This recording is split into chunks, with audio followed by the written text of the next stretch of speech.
বঙাইগাঁৱত উন্নয়নৰ ঢাকঢোলৰ বিপৰীত দৃশ্য ভূত বাংলালৈ পৰিণত হৈছে সৃজন গাঁৱৰ এটা বিশুদ্ধ খোৱাপানী প্ৰকল্প জংঘলেদি আৱৰি ধৰিছে নাম্বৰপাৰা গাঁৱৰ কোটিটকীয়া এই প্ৰকল্পটো জহি খহি কৰিছে পানী যোগান প্ৰকল্পৰ গৃহ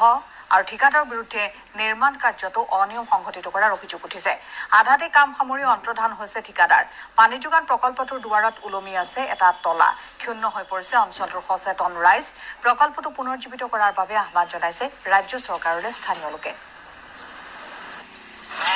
আজি প্ৰায় 3 বছৰ আগৰ পৰা এইটো নিৰ্মাণ কৰি থকা হৈছিল